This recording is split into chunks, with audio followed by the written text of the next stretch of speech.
අද මම ඔයාලට මේ වීඩියෝ එකෙන් පෙන්වන්න හදන්නේ දැන්ට ලෝකයේ තියෙන ලංකාවේ දක්නට ලැබෙන පාස්තා වර්ග පිළිබඳ වීඩියෝ එකක්. මේ පාස්තා වර්ග හදා ගන්නකොට මේ ප්‍රධාන වශයෙන් පාස්තා වර්ග තුනක් තියෙනවා.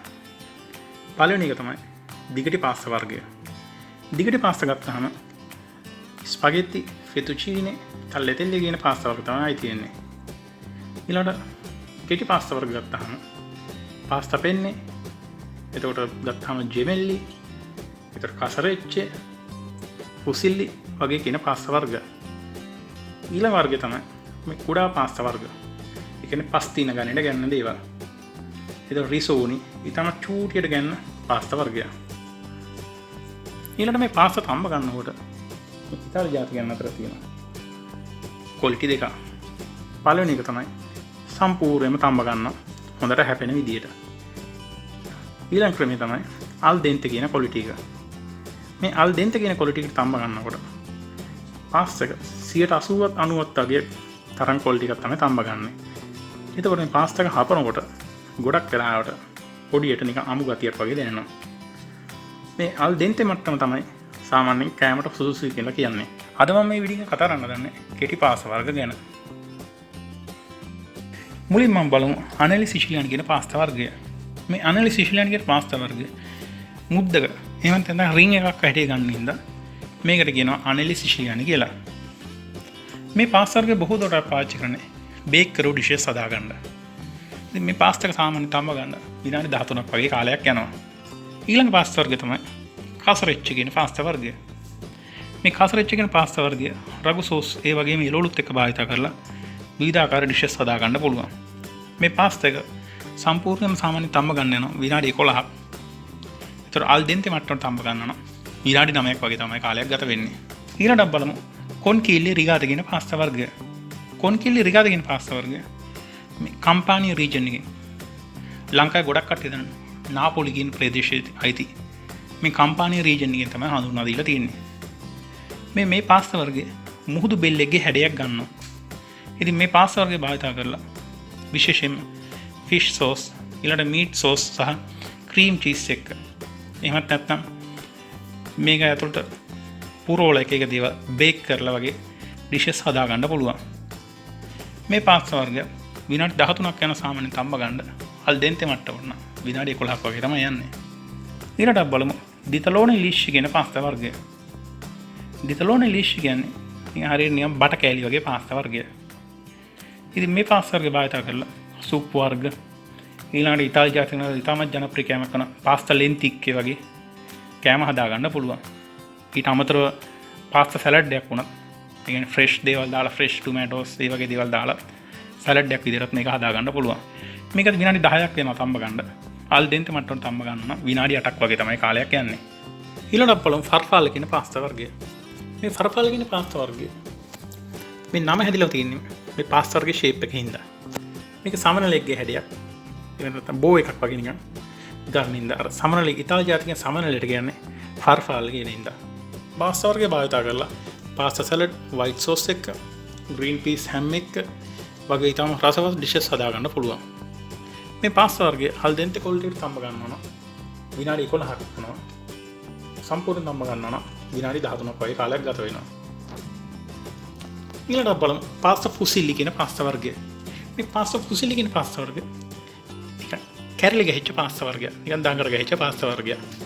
මේ පාස්තා වර්ගයේ අපිට පුළුවන් පාස්තා බේක් කරව ඩිෂස් ඒතර වම්බුඩුත් එක්ක කලවම් කරලා බේක් කරලා ගන්න පුළුවන්. ඒතකොට සලාඩ් එක පාවිච්චි කරන්න පුළුවන්. එතකොට විවිධාකාර ක්‍රීම් සෝස් එක්ක වගේ දේවල් එක්ක පාවිච්චි කරන්න පුළුවන්. මේ පාස්තා වර්ගය තම්බ ගන්න විනාඩි 11ක් යනවා. අල් දෙන්තේ මට්ටමට තම්බ ගන්නවා. විනාඩි 9ක් වගේ කාලයක් තමයි ගත වෙන්නේ. ඊළඟට බලමු ඤොක්කෙති කියන පාස්තා වර්ගය මොකක්ද කියලා. මේ ඤොක්කෙති කියන පාස්තා වර්ගය ඊටම රසවත් පාස්තා වර්ගයක්. මේ පාස්තා එක භාවිත කරලා අපිට පුළුවන් එළවලු ක්‍රීම් උදාහරණයක් විදිහට ග්‍රීන් පීස් ක්‍රීම් වගේ දේවල් භාවිත කරලා හදා ගන්න පුළුවන්. එහෙම නැත්නම් අමරව මස් එක්ක හදා ගන්න සෝස් එකක් එක්ක විවිධ රසවත් ඩිෂස් හදා ගන්න පුළුවන්. මේ ඤොක්කෙති හදා ගන්න යනවා තම්බ ගන්න යන කාලය විනාඩි 12ක්. අල් දෙන්තේ මට්ටමට තම්බ ගන්න ඕන විනාඩි 10ක් වගේ කාලයක් යනවා. ඊළඟට බලමු ඤොක්කි කියන පාස්තා වර්ගය කොහොමද කියලා. මේ ඤොක්කි කියන පාස්තා වර්ගය මේ කම්පානි රීජන් එකෙන් තමයි හඳුන්වා දීලා තියෙන්නේ. මේ ඥොක්කි අපිට කන්න පුළුවන් තක්කාලි සෝස් එක්ක, ඊළඟ මස් වලින් හදාගන්න රගු සෝස් එකක් එක්ක, ඊළඟ ගොඩක්ම රස කරනවා මේක බැසිල්ස් කොළ වලින් හදාගන්න පෙස්ටෝ එකක්, ඒ කියන්නේ ක්‍රීම් එකක් එක්ක. මේ පාස්තා එක තම්බ ගන්න සාමාන්‍යයෙන් තම්බ ගන්න යන විනාඩි 9ක්, අල් දෙන්ත මට්ටමට තම්බ ගන්න නම් විනාඩි 7ක් වගේ කාලයක් යනවා. ඊළඟට බලමු ලුමකීනි කියන පාස්තා වර්ගය. මේ ලුමකීනි කියන්නේ නිකන් බටයක් වගේ පාස්තා එකක්. පොඩ්ඩක් නැමිලා තැලිච්ච ස්වභාවයක් ගන්න පාස්තා වර්ගයක්. මේ ලුමකීනි කියන පාස්තා වර්ගය භාවිත කරලා අපිට පුළුවන් සුප් වර්ග හදාගන්න. ඊට අමතරව කඩලස් එක්ක පාවිච්චි කරන්න පුළුවන් මේ පාස්තා. එතකොට පරිප්පුත් එක්ක, ඊළඟට විවිධ එළවලු වර්ග එක්ක, ඊට අමතරව සල්සා වගේ, සල්සා කියනවා නම් සෝස් වගේ දේවල් එක්ක මේ පාස්තා වර්ගය තම්බ ගන්න යනවා සාමාන්‍ය විනාඩි 6ක් වගේ කාලයක්. ඊළඟට බලමු ඔරෙක්කිති කියන පාස්තා වර්ගය. මේ ඔරෙක්කිති කියන පාස්තා වර්ගය නිකන් කම්පෙත් එක වගේ නිකන් ෂේප් එකක් ගන්න පාස්තා වර්ගය. මේ පාස්තා වර්ගය හදා ගන්න පුළුවන් අපිට අලත් එක්ක.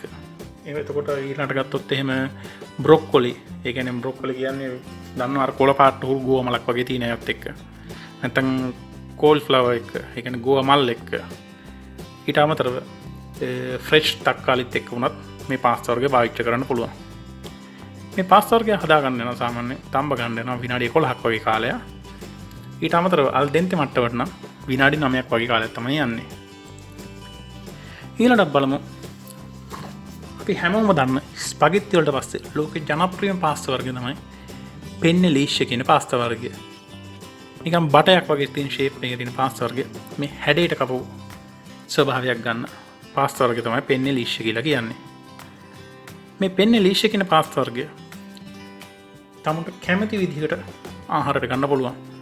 මස් එක්ක බේක් කරලා එළවලු වර්ග, එතකොට විවිධාකාර වූ සෝස් වර්ග, ක්‍රීම් සෝස්, එතකොට ක්‍රීම් චීස්, කැමති දේවල් එක්ක නැත්නම් සලාඩ් එකක් හදාගන්නත් පුළුවන් මේ පාස්තා වර්ග වලින්. තමුන්ට කැමති විදිහට নানা ප්‍රකාර රෙසිපි 100 ගණනක් විතර තියෙන පාස්තා වර්ගය තමයි මේ පාස්තා පෙන්නේ ලීෂ්‍ය කියලා කියන්නේ. මේ පාස්තා වර්ගය තම්බ ගන්න යනවා සාමාන්‍ය විනාඩි 11ක් වගේ. අල් දෙන්තේ මට්ටමට තම්බ ගන්නවා නම් විනාඩි 9ක් වගේ තමයි තම්බ ගන්න. ඊළඟට අපි බලමු මේ රක්කෙත්ත කියන පාස්තා වර්ගය කොහොමද කියලා. මේ රක්කෙත්ත කියන පාස්තා වර්ගය ස්වභාවය බලනකොටම ස්වභාවයෙන් තියෙනවා නිකන් බැඩ්මින්ටන් පිටක් එහෙම නැත්නම් ටෙනිස් පිටක් වගේ ස්වභාවයක් ගන්නවා. මේ රක්කෙත්ත කියන පාස්තා වර්ගය පාවිච්චි කරලා අපිට පුළුවන් මීට් සෝස් එක, ඒ කියන්නේ මස් සෝස් එක, ඊට අමතරව මෂ්රූම්, ඊට අමතරව ගොඩක් වෙලාවට එළවලු වර්ග එක්ක භාවිත කරලා විවිධ ඩිෂස් හදාගන්න. මේක තම්බ ගන්න වෙලා යනවා සාමාන්‍ය විනාඩි 11ක් වගේ. අල් දෙන්තේ මට්ටමට එනවා නම් විනාඩි 9ක් වගේ කාලයක් තමයි යන්නේ. ඊළඟට බලමු මේ රොම්බි කියන පාස්තා වර්ගය. මේ රොම්බි කියන පාස්තා වර්ගය අපිට සුප් වලට පාවිච්චි කරන්න පුළුවන්. ඊට අමතරව කඩල වලට පාවිච්චි කරන්න පුළුවන්. ඊළඟට රගු සෝස් එක්ක, ඒ කියන්නේ මීට් සෝස් එක්ක, ඊට අමතරව තක්කාලි සෝස් එක්ක මේක තම්බ ගන්න වෙලා යනවා විනාඩි 12ක් වගේ. අල් දෙන්තේ මට්ටමට තම්බ ගන්නවා නම් විනාඩි 10ක් වගේ කාලයක් තමයි යන්නේ. ඊළඟට බලමු සීති තල්ලියාති කියන පාස්තා වර්ගය. මේ සීති තල්ලියාති කියන පාස්තා වර්ගය හැඩය ගත්තාම අඟලක් විතර දිග බටයක් වගේ ස්වභාවයක් ගන්නවා. මේ පාස්තා වර්ගය භාවිත කරලා ගොඩක් කලට පාවිච්චි කරනවා හොඳ ටික් සෝස් වර්ග එක්ක. තක්කාලි සෝස්, එතකොට මේක පාවිච්චි කරලා බේක් කරගන්න පුළුවන්. එතකොට ඊළඟට බලපුවාම ෆොර්මාජ්, ඒ කියන්නේ ෆොර්මාජ් කියලා කියනවා නම් ඒ කියන්නේ චීස් වර්ග එක්ක, ඊට පස්සේ එළවලු වර්ග එක්ක, මස් වර්ග, තමුන්ට කැමති දෙයක් පාවිච්චි කරලා මේ විවිධ ඩිෂස් හදාගන්න පුළුවන් මේ පාස්තා වර්ගය. ඊළඟට පාස්තා ජෙමෙල්ලි. ජෙමෙල්ලි කියන්නේ ඉතාලි ජාතිකයන් ජෙමෙල්ලි කියලා කියන්නේ නිවුන්නු. මේ පාස්තා වර්ගය දැක්කහම හැඩය දැක්කහම එකට ගැට ගැහිච්ච, එකට ඇවරිච්ච, එකට ඇලිච්ච පාස්තා ලයින් දෙකක් තමයි තියෙන්නේ. අන්න ඒක තමයි මේකට කියන්නේ පාස්තා ජෙමෙල්ලි කියලා. මේ පාස්තා ජෙමෙල්ලි එක white sauce, mushroom, cream sauce වගේ දේවල් පාවිච්චි කරලා එළවලු වගේ දේවල් එක්ක ඊටම රසවත් ඩිෂස් හදාගන්න පුළුවන්. ඊළඟට බලමු රොතෙල්ලි කියන පාස්තා වර්ගය. මේ රොතෙල්ලි කියන පාස්තා වර්ගය මේ නම හැදිලා තියෙන්නේ මේක නිකන් මේ රෝදයක් වගේ හැඩයක් ගන්න ඉඳලා. ඉතින් අන්න ඒකින්ද තමයි මේකට කියන්නේ රොතෙල්ලි කියලා. මේ රොතෙල්ලි කියන පාස්තා වර්ගයේ ටොමැටෝ සෝස්, ඒ කියන්නේ තක්කාලි සෝස් එක්ක, ඊට අමතර පෙස්තෝ වර්ග එක්ක, ඊට අමතර සුප් වගේ දේවල් එක්ක, ඊළඟට පාස්තා සැලඩ් එක්ක, ඒ වගේ විවිධාකාර වූ පාස්තා ඩිෂස් හදාගන්න පාවිච්චි කරනවා. මේ රොතෙල්ල කියන එකත් විනාඩි 12ක් තම්බ ගන්නවා. අල් දෙන්තේ මට්ටමට තම්බ ගන්නවා නම් විනාඩි 10ක් වගේ කාලයක් තමයි යන්නේ. ඉතින් අද මම කතා කරුවේ මේ ලෝකේ දැනට තියෙන ප්‍රධාන වශයෙන් තියෙන කෙටි පාස්තා වර්ග වලින් පාස්තා වර්ග කිහිපයක්. මීට අමතරව තව කෙටි පාස්තා වර්ග තියෙනවා, රාශියක් තියෙනවා. එනකොට ප්‍රධාන වශයෙන් ගන්නේ මෙන්න මේ වගේ පාස්තා වර්ග කිහිපයක් පමණයි. ඉතින් නැවත වීඩියෝ එකකින් හමු වෙනතුරු සුබ දවසක්.